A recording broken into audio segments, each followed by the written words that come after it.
little better towards the end? Well, our car was a little bit loose, and we put a half a roundabout in, and that really set the car up, you know, for the end of the race. We didn't need that last caution, but, you know, luck plays an important role in this game, and today was Rusty's lucky day, but we got to congratulate them because they ran a strong race, come from the back of the pack like they did to win it, and, you know, we had a good race, had a lot of fun out there racing today. Texaco Havoline Race Team did a great job. It was fun to lead a race for a change, and especially fun to finish on the lead lap. But I'll tell you, Randy, I've had some orders from home. I talked to Krista last night on the phone, and she told me that if I don't tell her, hey, the next time on TV, I'm in trouble when I get back. So, hey, Krista, and Robbie, and Liz. Okay, so we got the family out of the way. Davey, did you learn anything here today? First time here, you didn't really have a chance to practice that much. I asked Mark the same question. Anything that you would do differently coming back up here next time? Well, as odd as this sounds, I may bring a different race car. We kind of gambled on something this weekend. It sort of worked out, and it sort of didn't in some ways, but we think we know what to come back with. Just wait till next year and come back and try it again. Okay, we'll see you next week. Good luck. Thanks. Mike Joy? Yeah, I think he knows, and he's not telling. Craftsman Tools, when seconds count, there's no time for second best. The official tools of NASCAR present the Winston Cup point standings. Dale Earnhardt saw a big chunk of his 251-point lead go away. He leads Dale Jarrett now by 171 points. Rusty Wallace is now as far behind Earnhardt as Jarrett was coming into New Hampshire, 250 points. Morgan Shepherd is fourth, Davey Allison fifth, Kyle Petty sixth, Jeff Gordon seventh. Mark Martin moves up to eighth in the standings. Ken Schrader falls to ninth, and Ernie Irvin is 10th. Jeff Bodine 11th, Jimmy Spencer, Sterling Marlin, Ricky Rudd, and Bill Elliott. That's the top 15 in the Winston Cup point standings after 16 of 30 races. Here's Glenn Jarrett. Well, I'm standing by with Andy Petree. Of course, he's a crew chief for Dale Earnhardt, and Andy was just one of those days. Yeah, it was, you know. Kind of been a bad weekend. You know, we had a bad qualifying run on Friday, and, you know, that kind of put us back behind there a little bit. We had a good run coming up through there. Made our green flag pit stop, and the transmission hung in gear, so we couldn't, you know, we lost like 15 or 20 seconds trying to get that thing unhung, and we got back after our lap down, and just trying to get our lap back there racing with Sterling. I don't really know what happened, but they got together and he spun, and well, it just went downhill from there. We lost the brakes after that, and just tried to ride it out. Well, you saw a little bit of your points lead go away there today to an old friend of yours, Dale Jarrett. Yeah, that's right, but I think we can keep our eye on the ball and do what we're supposed to do the next few races. I think we can get it back, so we're not real worried about it right now. Well, and walking up here is Dale Jarrett. In case you folks out in TV land don't know, these two guys went to high school together. They graduated together. They built their first race car together, Dale Jarrett and Andy Petree. Now Dale is chasing Andy's driver. It's quite a story, but Dale, you had a pretty good day as opposed to what Andy and Dale Earnhardt had. That's the way it's supposed to go, isn't it? I mean, that's let's get it straight. Andy built that first car. I didn't. I watched, but he taught me a lot and helped me get my career started. And you know, now we're chasing them. You know, that's the days that you're going to have.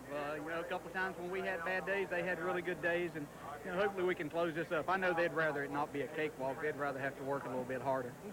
It looked like the Interstate Battery Chevrolet was pretty good under you all day. Wasn't quite good enough to run up front, but still a pretty good car. Yeah, really, around the halfway point, I thought I had the car to beat. I was kind of riding, and as we'd run on, I'd start catching them, and I really thought we were in good shape. Then the track got slicker, and as it did, our car became a little bit too loose, and we couldn't adjust it to where it was any better, so we just left it alone there. And yeah, I really did think that we were going to be in good shape and have the car that was going to run there with Rusty and them, but we'll take fourth. It's the kind of day that we needed to close this back up a little bit. Well, congratulations again, and don't let the plane take off without me. We'll be through here in a little bit. Mike? Okay, Glenn. Hope you've enjoyed the views from our Ray Vestas Brakes aerial chopper today. Right now, those views are of traffic leaving New Hampshire International Speedway, but we're not. We'll be right back. I know you're getting ready for another exciting edition of Video P-Up, aren't you? Say yes. Gary and Kathy here. We'll be here with you Monday. Be the first kid on your block to find out what the #1 video in the country is when we have the top 10 countdown on Monday's Video PM. CNN viewers have come to know Race Day as their same-day source for motorsports highlights and news. This is Pat Patterson. Be sure to join us tonight at 8:30 when we'll have highlights of many of the day's big events. Don't wait for tomorrow's paper to find out what happened today. Watch Race Day tonight right here on the Nashville Network.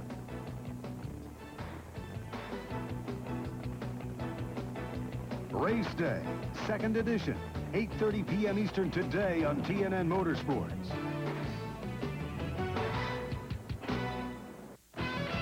What drives Rusty Wallace? I'm a competitor. I always want to win, and second's not near good enough. And I remember I used to just dream about this stuff.